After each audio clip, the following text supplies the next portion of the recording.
Remember when you could go to a restaurant, order a full meal with a drink, tip the waiter, and walk out having spent less than $20? Yeah, me neither, because those days are dead and buried. And what I've noticed is that there's this weird thing happening where we're all just collectively accepting that prices have gone insane for things that used to be completely reasonable. We see something that costs way too much, and instead of questioning it, we just pay it and complain about it later to our friends. The problem is nobody's actually doing anything about it. They're not changing their behavior. They're not finding alternatives. They're just accepting that this is the new normal and budgeting for it. But here's the thing. There are a lot of things in life that are no longer worth what they charge you for. And if you're serious about actually keeping more of your money, instead of watching it disappear on overpriced garbage, you need to understand which things those are so you can make smarter decisions. I'm going to walk you through 10 things right now that have gotten so expensive relative to what you actually get that they've basically stopped being worth your money. And I'm going to give you some practical alternatives that don't involve completely sacrificing your quality of life. If you're tired of feeling broke all the time, even though you make decent money, this is probably going to be pretty eye-opening for you. That was your friend Clarence Capital. Don't forget, like this video and subscribe to the channel. The first thing that's no longer worth your money is brand new cars. And honestly, I could spend an entire 20-minute video just on this one because the math is so aggressively bad that it's almost funny. When you drive a new car off the dealer lot, you immediately lose about 20% of its value. You haven't even made it home yet, and you're down thousands of dollars. The car didn't change. It didn't depreciate because of something you did. It just depreciated because it's no longer new. That's literally it. The newest model year loses more value in the first year than it will in many years after that. And then, on top of that massive immediate loss, you're financing the thing, which means you're paying interest on a depreciating asset. You're paying extra money to own something that's becoming worth less and less every single day you drive it. It's the opposite of an investment. It's an anti-investment. A 3-year-old used car is going to be just as reliable as a new car for about half the price. Sometimes even less than half, because someone else already ate that massive depreciation hit. You get most of the lifespan of the vehicle without getting destroyed financially.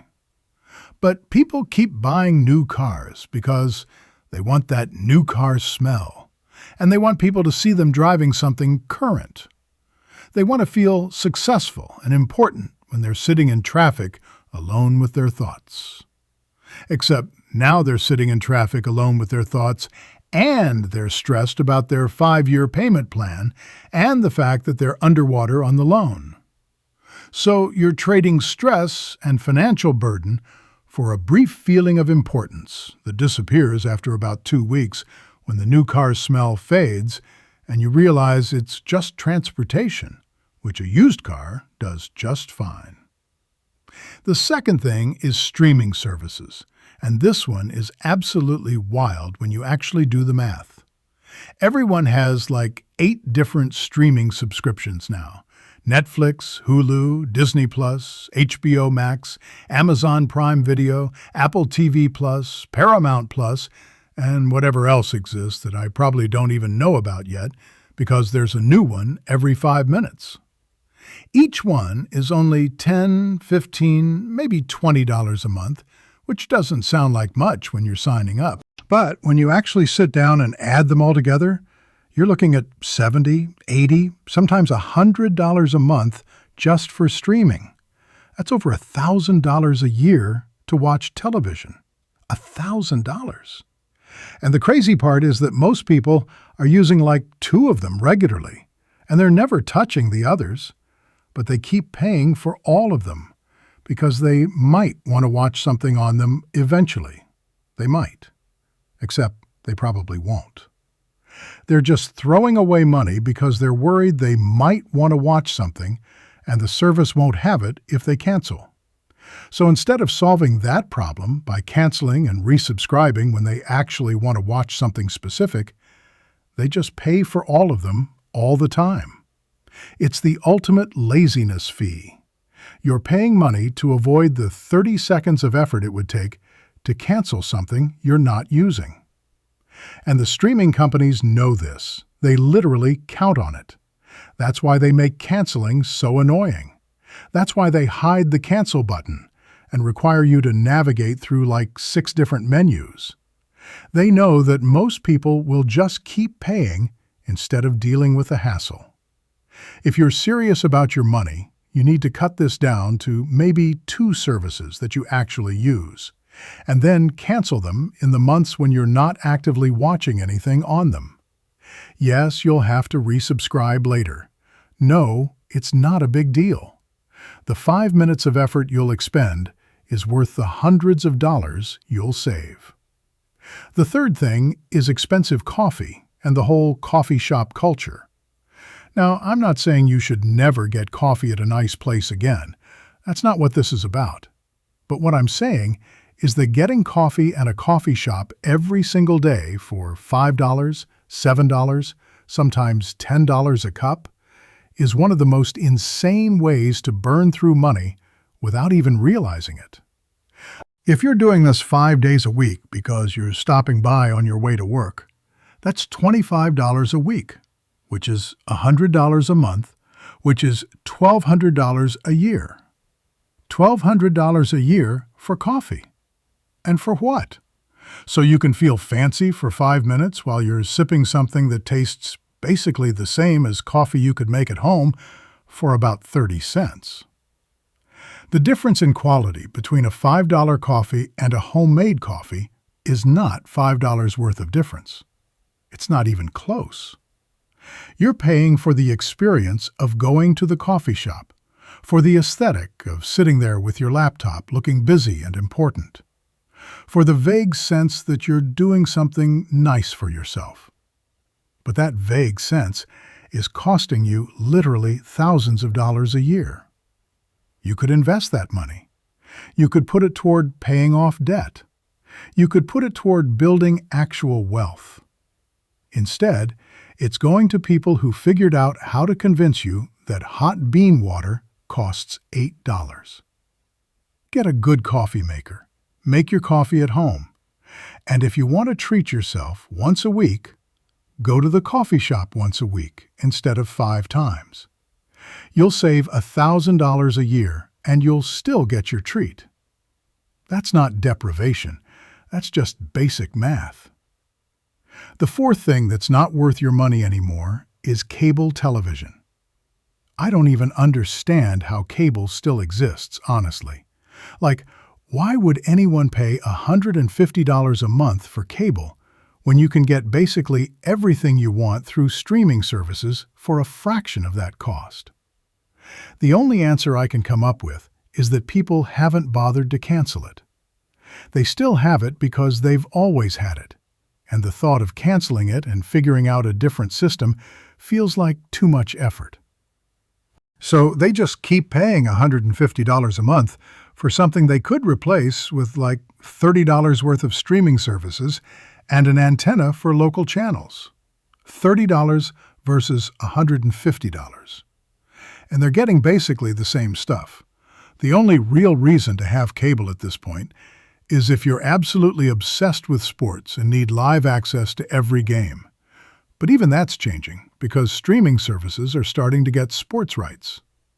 Honestly, cancel cable. Seriously, right now, while you're listening to this, if you have cable, cancel it. Call and tell them you're done. Your life will not change, but your bank account will thank you. The fifth thing is eating out at restaurants too frequently.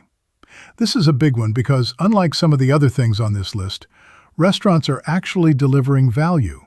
The food is usually good, the atmosphere is nice, you don't have to cook or clean up afterward, and there's something genuinely pleasant about being served food instead of having to make it yourself. So I'm not saying never go to a restaurant. I'm saying that if you're going to a restaurant 3, 4, 5 times a week, like a lot of people are, you're wasting an absurd amount of money on something you could get a similar quality version of at home for a quarter of the price. A meal that costs you $50 at a restaurant probably cost the restaurant $15 in ingredients and labor. You're paying $35 for the privilege of eating out. If you're doing this multiple times a week, you're literally throwing away hundreds of dollars. Make a rule. Eat out maybe once or twice a week, max. Cook at home the rest of the time. Teach yourself to make the food you like. Get good at a few recipes. Your food will taste better because it's made the way you like it, and you'll save thousands of dollars a year. It's a win-win. Except people don't want to do it because they don't want to cook. They're tired after work. They just want someone else to make them food. I get it. But you know what else you're tired of? Probably being broke. And that's what happens when you eat out constantly. The sixth thing is gym memberships that you don't use. This is such a common thing that it's almost a joke at this point. People sign up for a gym in January with all this motivation and energy. They go maybe 3 times, and then they stop going completely. But instead of canceling, they just keep paying $60, $80 a month because they feel like maybe they'll go back someday. And if they cancel, they're admitting defeat. So they throw away $600, $800 a year on a gym they're not using because they don't want to feel bad about themselves. And I'm not trying to be harsh here, but that's genuinely insane. If you're not using it, cancel it. If you want to exercise, there are free options: running, walking, YouTube videos, body weight exercises at home. You don't need a gym membership. And if you do want a gym membership, pick one and actually use it. Don't keep paying for something you're not using just because canceling feels like admitting defeat. You know what else it feels like? Making a smarter financial decision. The seventh thing is buying new electronics constantly. Every year, Apple releases a new iPhone. Samsung releases a new phone. Laptop manufacturers release new laptops. And millions of people immediately buy them, even though their current device works perfectly fine. The phone they have works great. It takes pictures, it makes calls, it does everything a phone needs to do. But the new one has a marginally better camera and a slightly faster processor, so obviously they need it. A new iPhone costs $1,000, sometimes more. If you're buying a new one every 2 years, that's $500 a year just disappearing for a phone that does the same thing as the old one. Multiply that across all the devices people upgrade constantly: phones, laptops, tablets, smartwatches, and you're looking at thousands and thousands of dollars a year on technology that you don't actually need. Keep your phone for 4 or 5 years. Keep your laptop for the same amount of time. Yes, they'll get a little slower. No, it won't be a big deal because you're probably just using them to scroll social media and send emails anyway. You don't need the latest and greatest. You need something that works. And your current device probably still works fine. Companies have figured out how to make you feel like you're falling behind if you're not constantly upgrading. But that's just marketing. Resist it. Save the money. The eighth thing is designer clothes and luxury brand clothing, where you're literally just paying for the logo. Now look, I'm not saying expensive clothes are always a waste of money. Sometimes a really well-made item that lasts for years is worth the extra cost because it saves you money in the long run. A good pair of boots that lasts a decade is worth more than cheap boots that fall apart after a year. That makes sense. But what doesn't make sense is paying $200 for a t-shirt that's literally the exact same material and construction as a $20 t-shirt, except one has a designer logo on it and the other doesn't. You're paying $180 for a logo. For a logo. And people do it constantly because they think it makes them look successful or fashionable. Except nobody cares what brand your clothes are, except you. Your friends don't think you're smarter because your jeans are designer. People at work don't respect you more because your shirt costs $300. The only person who knows that your outfit is expensive is you. And you paid for that feeling of thinking that people might think you're fancy. That's it. That's what you bought. Buy clothes that fit well and make you feel good, but don't pay premium prices just for a logo. The money you save can go toward literally anything else that actually improves your life. The 9th thing is taking expensive vacations that you go into debt for. Travel is great. Seeing new places, experiencing different cultures, all of that has value. But not if you're putting it on a credit card and spending the next year paying interest on the vacation. Not if it's preventing you from saving money or investing in your future. The mentality that you have to travel while you're young, that you have to see the world and collect experiences, is being sold to you by the travel industry because they want your money. And yeah, experiences matter, but so does not being stressed about money all the time. So does having financial security. So does being able to retire at a reasonable age. You don't need to take a trip to Bali to have valuable experiences. You can take a weekend trip somewhere closer. You can explore your region. You can find free and cheap things to do in your own area. There's a middle ground between never traveling and going into debt to travel. Find it. Take the vacations you can afford without debt. Skip the expensive ones. Your future self will thank you. The 10th and final thing is subscriptions and memberships you don't actually use. Not just streaming services, but all of them. Premium apps you download and never use. Subscription boxes that show up at your door and you forget about. Memberships to websites or communities or Discord servers that cost money and you never actually access. There's this habit a lot of people have of signing up for stuff impulsively and then just forgetting about it and continuing to pay. It's usually like $5 here, $10 there, but when you add all of that up, it's a lot of money. Just last week, I found out someone I know was paying for 5 different productivity apps and using exactly 0 of them. 5 apps. She had completely forgotten about them. They were just automatically charging her credit card every month. And I asked her why she didn't cancel. And she didn't have a good answer. She just didn't think about it. That's how these subscriptions survive. They're just small enough that you forget about them, and then they're just charging away in the background. Go through your credit card statement right now and look at everything that's being charged. I guarantee you're going to find things you forgot about. Cancel them. Every single one of them that you're not actively using, cancel it. It's not that hard. It takes 5 minutes. And it will instantly free up money that you're literally just throwing away. So let's recap what we've talked about here because I want you to really understand what's happening. Car payments, streaming services, coffee, cable, eating out constantly, gym memberships, new electronics, designer clothes, expensive vacations, and random subscriptions. These are the 10 things that are no longer worth your money.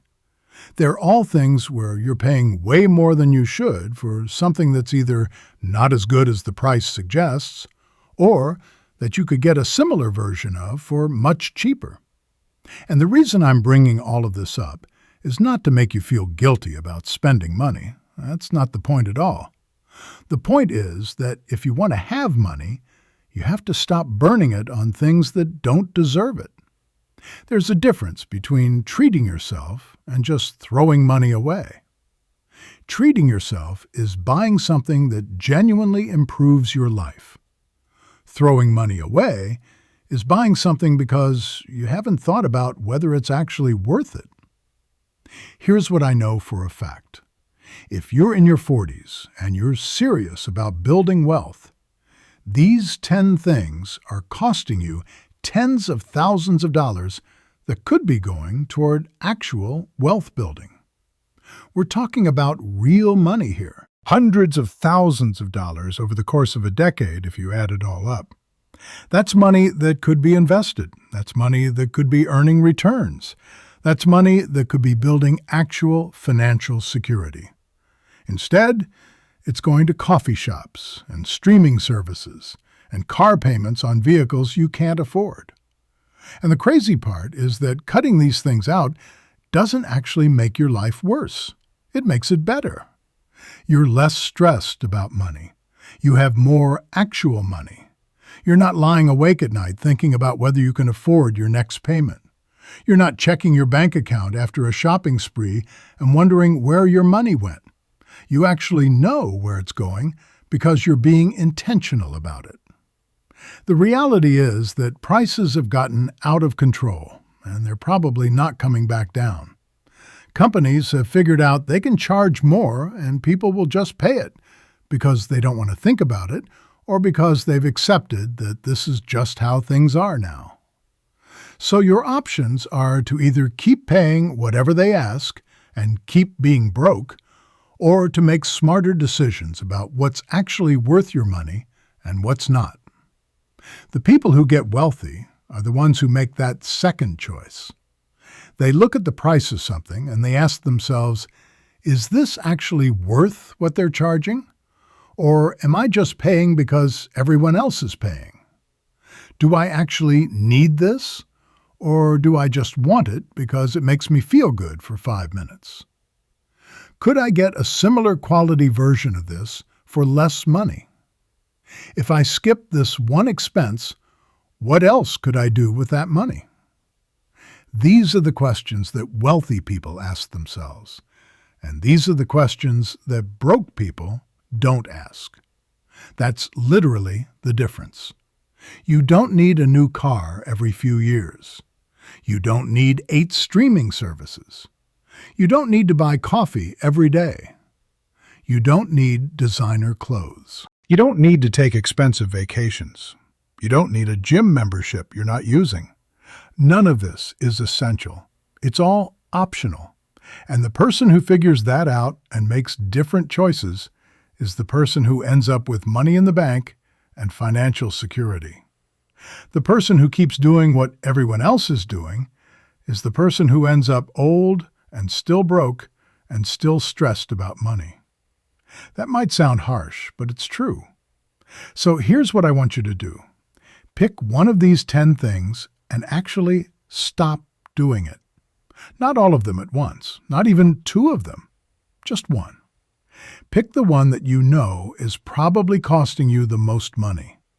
If it's eating out, commit to cooking at home 5 days a week instead of going out 5 days a week.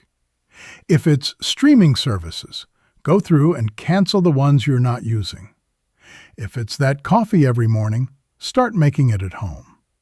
Whatever it is, commit to actually changing one thing. And then, in 1 month, calculate how much money you saved. I promise you, you're going to be shocked. You're going to see that one simple change put hundreds of dollars back in your pocket. And once you see that, you're going to realize that this is actually working. You're actually taking control of your money instead of letting money control you. And then you can pick another thing, and another. And before you know it, you've cut thousands of dollars a year out of your spending, and you haven't made your life worse. You've actually made it better, because now you have money. That's what this is really about. It's not about living like a monk and never having anything nice. It's about being intentional with your money instead of just handing it over to companies that have figured out how to make you feel like you need their product. It's about asking yourself if something is actually worth what they're charging, instead of just assuming it is. It's about making decisions that your future self will thank you for, instead of decisions that feel good right now, but destroy your financial life later. The difference between the people who build wealth and the people who don't is usually not that the wealthy people make way more money. It's that they make better decisions with the money they have. And these 10 things are where a lot of people are making really bad decisions without even realizing it. So start paying attention. Start asking yourself if what you're buying is actually worth it. Start making different choices, because I promise you, on the other side of those choices is actually having money, actually having security, and actually having the freedom to make decisions based on what you want to do instead of what you have to do to pay the bills. That's worth a lot more than a fancy coffee or a new car. But most people never figure that out. Thank you for watching, and I hope this helped you start thinking about your money differently. If you found this valuable, please like and subscribe to Clarence Capital, because we talk about this stuff all the time. How to think about money, where your money is actually going, and how to make smarter decisions that compound in your favor over time. That's what we do, and I really appreciate your support. Check out the next video, 7 Rules for Multiplying Wealth. Build Real Wealth.